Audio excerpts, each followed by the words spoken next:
আসছে ফাগুন, জ্বালছে আগুন মনের মাঝে, রঙের নেশা জাগছে মনে সকাল সাঁঝে। বাহ সভাকবি বাহ, দিনের শুরুটা তুমি একেবারে আনন্দে ভরিয়ে দিলে। দোল আসছে তো, সভা কবিতাই আমাদের কবিতার ছন্দে রাঙিয়ে দিল। মাখবো রং, খেলবো দোল, আমরা রঙিন হব, রঙের সাথে রং মিলিয়ে রঙিন কথা কব। বাহ বাহ, অপূর্ব। কি বলো মন্ত্রী? সভাকবি তো জমিয়ে দিল।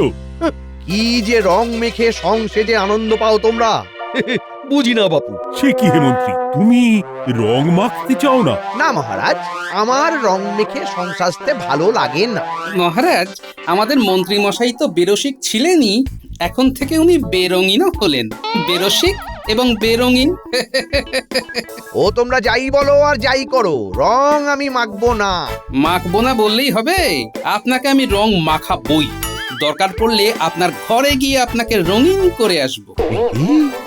এ তো আমার ঘরে গিয়ে রং মাখাবে বলছে। তোমাকে অন্য কোথাও চলে যেতে হবে। কি ভাবছেন মন্ত্রী মশাই, ঘর ছেড়ে অন্য কোথাও যাবেন? সেগুড়ে বালি। আমি প্রতি রাস্তার মোড়ে পাহারা বসাবো, দেখি মন্ত্রী কিভাবে পালায়। মন্ত্রী, আমি গোপালের সাথে কিন্তু একমত, রঙিন তোমাকে হতেই হবে।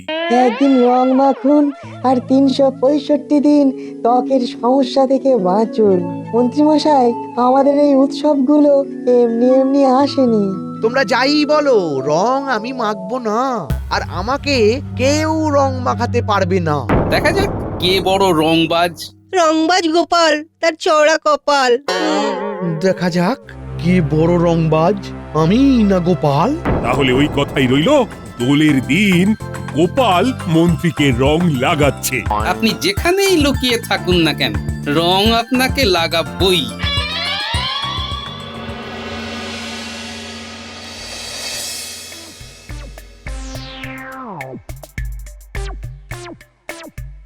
কি হয়েছে? কিছু চিন্তা করছো? অনেক কিছু ভাবতে হচ্ছে গিন্নি। এই দোল এলেই আমার সারা শরীরে কিরকম যেন একটা করতে থাকে। তুমি কিরকম বেরসিক মানুষ গো? তোমার দোল খেলতে ভালো লাগে না? বিয়ের আগে ঘটক মশাই ঠিকই দেখে বলেছিলেন রাজযোগ মিল নাকি তোমার আমার। এখন দেখছি কোনো মিল নেই, তুমি পূবে আমি পশ্চিমে। যত সব। চিন্তা করার মতো কত বিষয় আছে, সেই সব না ভেবে একটা তুচ্ছ বিষয় নিয়ে ভেবে চলেছো। ও অসহ্য। এবার খরচা করে বলো তো দেখি, দোল তোমার কি পাকা ধানে মই দিয়েছে? রং মাখতে আমার ভালো লাগে না, তবুও গোপাল আমার গায়ে রং লাগাবে বলে প্রতিজ্ঞা করেছে। আশ্চর্য। ও গোপাল যখন বলেছে তখন ও তোমাকে রং লাগাবে। আমি দিব্য দৃষ্টিতে দেখতে পাচ্ছি। অসহ্য, একটুও শান্তি নেই।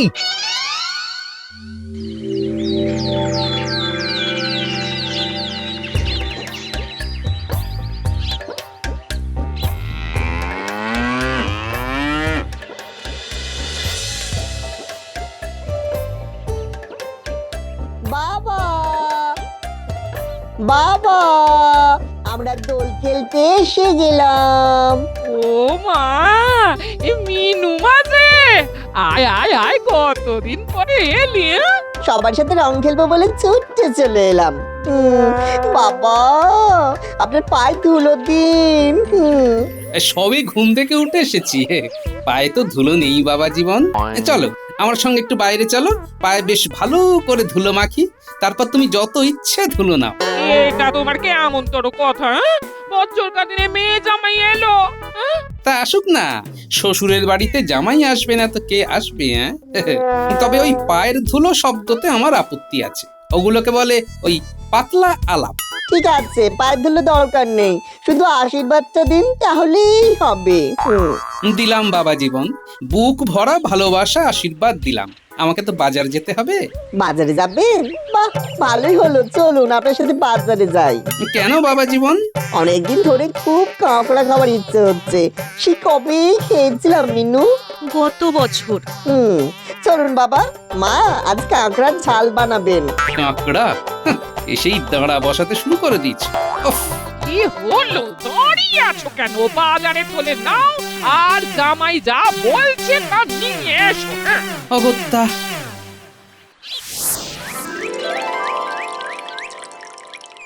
কি মন্ত্রী, কি ঠিক করলে? ঠিক তো হয়েই গেছে মহারাজ, আমি রং মাখবো না।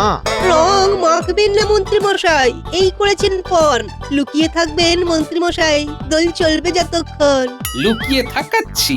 মন্ত্রী মশাই যদি পাতালেও লুকিয়ে থাকেন আমি ঠিক খুঁজে আনবো। লুকিয়ে থাকার একটা ভালো ব্যবস্থা করতে হবে। আমাকে ভাবতে হবে, আমাকে ভাবতে হবে। কি ভাবছেন মন্ত্রী মশাই? লুকোবার জায়গার কথা ভাবছেন? ভাবুন ভাবুন। আমি তো বলেই দিলাম সেদিন আপনাকে রং আমি মাখাবই। গোপাল আর মন্ত্রীর রংবাজি বেশ জমে উঠেছে, কি বলো সেনাপতি? সে আর বলতে, হ্যাঁ, আমি হলফ করে বলতে পারি এই যুদ্ধে মন্ত্রীমশাই পরাজিত হবেন। কি বিজ্ঞানী, আমি ঠিক বলছি তো? এতে আর সন্দেহের কোনো অবকাশ নেই, অন্তত আমার কাছে।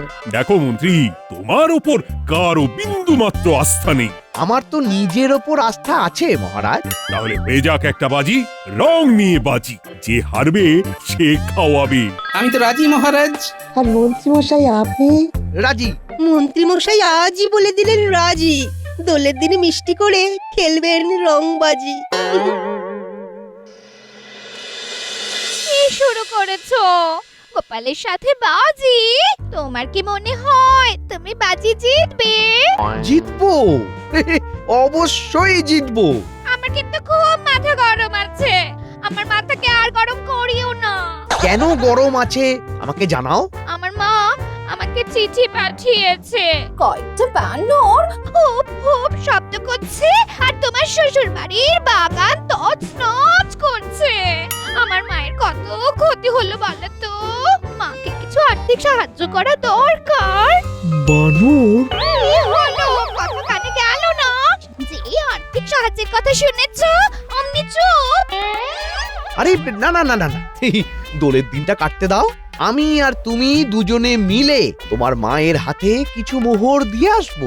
আমার মা তোমার বুঝে কেউ হয় না? ওমা, সে কি?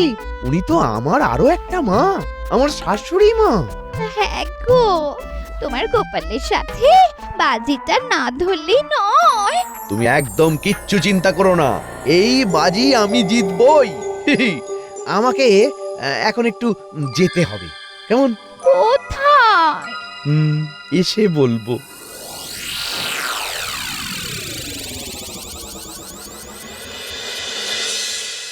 এই হলো ব্যাপার। মন্ত্রী মশাই তোমার সাথে পারবে না। হ্যাঁ, শোনো, প্রতিপক্ষকে হালকাভাবে নিতে নেই। মন্ত্রী মশাই কিছু একটা ভেবেছেন, বুঝলে? যে যাই ভাবুক, আমার বাবার সাথে বুদ্ধিতে পেরে ওঠা সম্ভব নয়। বাবাও জানেন যে তিনিই জিতবেন, তাও কিরকম দুষ্টু দুষ্টু মুখ করে মিটি মিটি হাসছেন। দুষ্টু। তোমার বাবা মানুষটি ওই রকম দুষ্টু দুষ্টু মুখ করে মিটি মিটি হেসে সব সমস্যা সমাধান করে। হ্যাঁ, তাহলে দোলের পরের দিন মন্ত্রীমশাইয়ের বাড়ি আমাদের বিশাল ভোজ। সেই ভোজের স্বপ্ন দেখতে দেখতে আজ ঘুমোতে যাবো।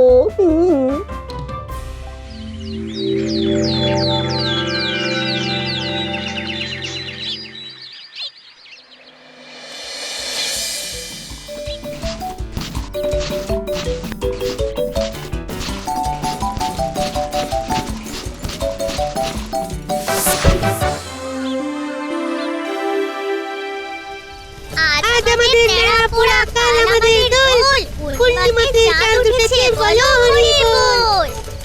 ওহ, বাচ্চাদেরই আনন্দটা আমার এত ভালো লাগে। ওহ, মন্ত্রীমশাই, আজকে রাত কাটলেই কাল দোল। আমাকে মনে করানোর কারণ নেই, আমি জানি। মন্ত্রীমশাই, তাহলে কাল আপনি রং মাখবেন না?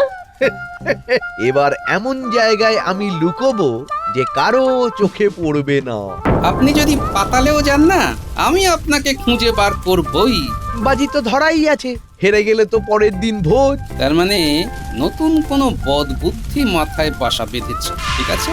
সভাকবি, নেড়াপোড়ার এই রাতটাকে তোমার কবিতা দিয়ে স্মরণীয় করে দাও তো। নেড়াপোড়ার এই রাত্রে করলো সবাই পণ, দোলের রঙে আমরা রেঙে করব সবে আপন। আমাকে বাদ দিও সভাকবি, আমার ধনুর ভাঙা পণ, রং আমি মাখবো না।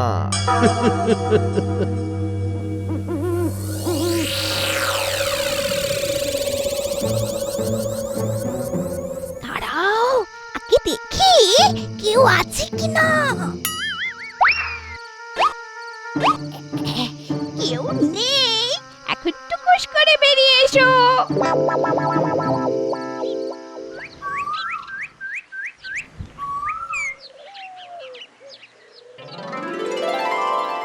দোলের প্রণাম নিন বাবা।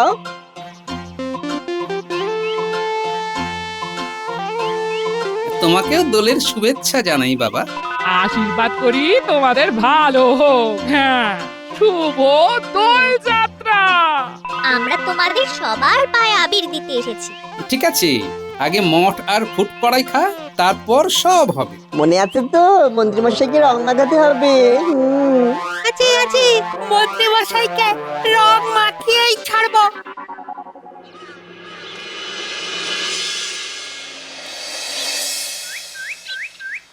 তোমাদের সবাইকে দোলের শুভেচ্ছা। শুধু বেরসিক বেরঙিন মন্ত্রীটাকে রং লাগাতে পারলাম না বলে মনটা খুব খচখচ করছে। সেনাপতি, তোমার পাহারা তো কাজে দিল না, মন্ত্রী সেই পালিয়ে গেল। এটা কিন্তু তোমার গাফিলতি। তবে যেখানেই যাক, মন্ত্রী মশাই ওই কৃষ্ণনগর থেকে বেরোতে পারেননি। হ্যাঁ, কিন্তু এত জোর দিয়ে বলছো কি করে? মহারাজ, রাস্তা পুরো আটকে রেখেছি, ওখান থেকে কেউ বের হতে পারবে না। অন্য কোনো বেশ ধরেও যেতে পারবে না। হ্যাঁ, ঠিক ধরা পড়ে যাবে। ও, তার মানে বলতে চাইছো মন্ত্রী এই কৃষ্ণনগরী আত্মগোপন করে রয়েছে? আমারও তাই মনে হয় মহারাজ। তবে এখনো বলছি, মন্ত্রী মশাইকে ঠিক খুঁজে পাবো আর রঙও মাখাবো। ছাড়ো গোপাল অন্য কথা, আমরা এখন রং মাখি। দাদা বাবু, তোমাকে রং মাখাচ্ছি।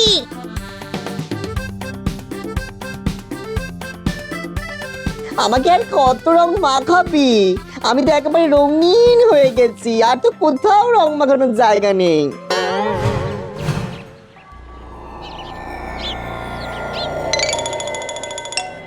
আচ্ছা দাদা বাবু, ওখানে ওটা কি ঝুলছে? হাওয়ায় আবার দুলছে।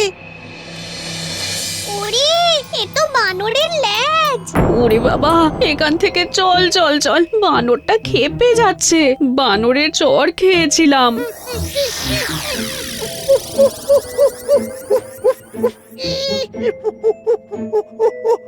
ওই বানরটা ডাকছে রে, রেগে গেছে মনে হয়। ও বানরের লেজটাই দেখা যাচ্ছে।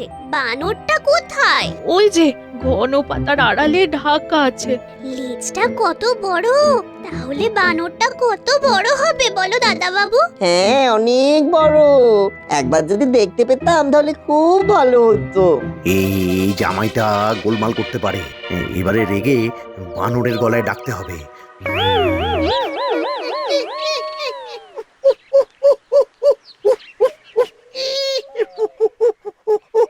দাদা বাবু, এখান থেকে চলে চলো, বানরটা রেগে গেছে।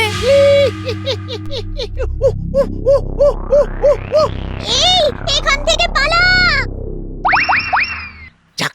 ফাড়া কাটলো। তার মানে মন্ত্রী মশাইকে আর পাওয়া গেল। মন্ত্রী মশাই গোপালের নাকে বেশ ভালো রকম জামা কষে দিয়েছে। সময় এখনো আছে পণ্ডিত মশাই। মন্ত্রী মশাই যে কোনো সময়ে ধরা পড়ে যাবেন। তুমি এত নিশ্চিত কি করে হচ্ছ? তুমি তো এত জায়গায় লোক পাঠালে, সব জায়গা থেকেই তো ওরা ফিরে এলো, কেউ তো মন্ত্রী মশাইকে দেখেনি। কি হলো জামাই, তোমরা এভাবে দৌড়ে এলে? একটা বড় বানর ওই বড় গাছে বসে আছে। আমরা রং খেলছিলাম, আচমকা রেগে চিৎকার করে ডেকে উঠলো। তোরা নিশ্চয়ই ওকে বিরক্ত করেছিস, ওকে রং দিয়েছিস। না বাবা, আমরা জানি প্রাণীকে রং মাখানো উচিত নয়। আমরা কিছু করিনি, আমরা তো শুধু ওর লেজের দিকে তাকিয়েছিলাম। লেজটা কি লম্বা! বানরটাকে দেখিসনি? ঘন পাতার আড়ালে ছিল। যাকে, ও পুটি, তোরা এইখানে রং খেল? চলুন মহারাজ, একবার বানরটাকে দেখে আসি। কি দরকার বাবা, বানর গাছে আছে থাক ওখানে, ওকে কি দরকার জ্বালাতন করার? আচ্ছা জামাই, ওখানে কি আর কোনো বানর ছিল? না বাবা, ওই একটা বানর, তার আবার বিশাল লেজ, হাওয়ায় দুলছে। সেনাপতি, তোমার কিছু লোক নিয়ে চলো দেখি। আচ্ছা, আমরা দোল খেলতে এসেছি, দোলই খেলি না, বানরকে দেখতে যাওয়ার কি হলো? বানরকে না খুঁজে বরং মন্ত্রী মশাইকে খোঁজো, নইলে তো তুমি বাজিতে হারবে। আমার বানর দেখতে খুব ইচ্ছে করছে মহারাজ, চলুন না একবার দেখে আসি। কি যে তোমার আজব খেয়াল মাথায় চাপলো! আমাদের গোপালের মাথায় এখন বানর দর্শন করার ইচ্ছে হয়েছে। বল খেললো ব্যাপার স্যাপার সব। আপনাদের ইচ্ছে করছে না? একটা বিশাল আকার বানর গাছে বসে আছে, আর আপনারা এখানে চুপ করে বসে মিষ্টি খাচ্ছেন। বানরকে মিষ্টি খাইয়ে চলুন না একটু পুণ্যি করি। এটা কিন্তু গোপাল ভালো বলেছে। চলো চলো সবাই, আমরা এই দোল পূর্ণিমা দিনে অন্য প্রাণীকে মিষ্টি খাইয়ে আসি। প্রহরী, মিষ্টি থালা নিয়ে আমাদের পেছনে পেছনে এসো।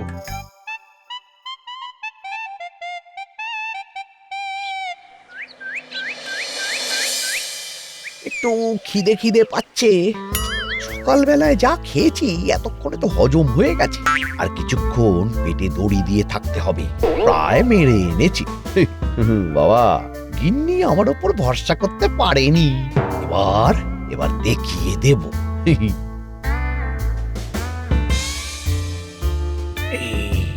এই ফাড়াটা কাটাতে হবে, তাহলেই ব্যাস। এই সেই গাছ, ওই দেখুন মহারাজ, লম্বা লেজটা ঝুলছে।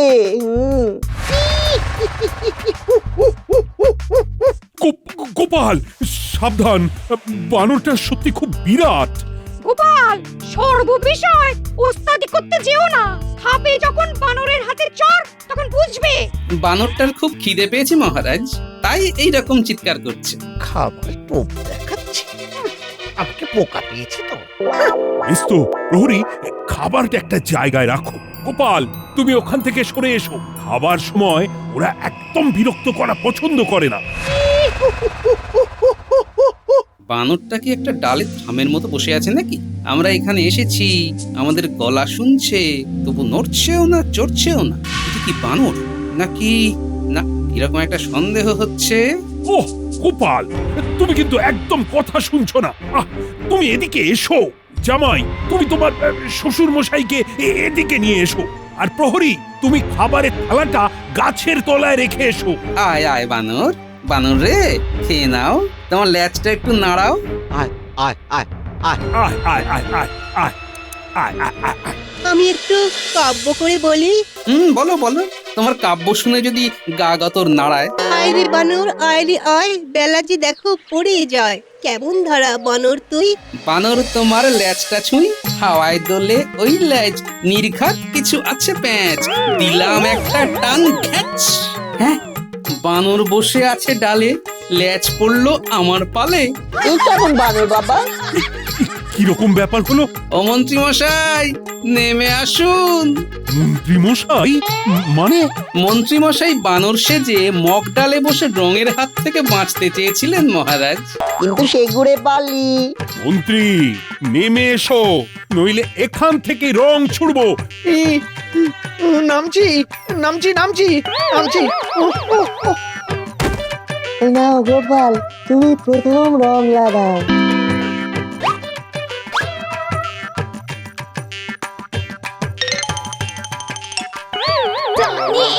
ধরা পড়বে, গোপালের সাথে কেউ আছে ওরে। টকের জ্বালায় পালিয়ে এসে তেঁতুল তলায় বাস। মন্ত্রী মশাই, এবার যখন বানর সাজবেন তখন দুটো জিনিস মাথায় রাখবেন। প্রথম, বানরে যখন ডাকে তখন তারা লাফায়, এক জায়গায় থামের মতো বসে থাকে না। আর দ্বিতীয়টা? দ্বিতীয়টা, বানরের ল্যাজটা নড়ে, মানে বানর নাড়ায়, হাওয়ায় নড়ে না, আর খাওয়ার গন্ধ পেলে স্থির থাকে না। না, গোপালের রং মাখানো হয়ে গেছে। এবার বাকি যারা আছে তারা সবাই মন্ত্রীকে রং মাখাও। আর মন্ত্রী, তুমি চুপ করে বসো। কি আর করবেন মহারাজ, আমি তো এখন মন্দিরের ঘন্টা, যে পারবে বাজিয়ে যাবে। আমি রং লাগাবো, আপনি চুপ করে বসুন, আমি লাগিয়ে যাই।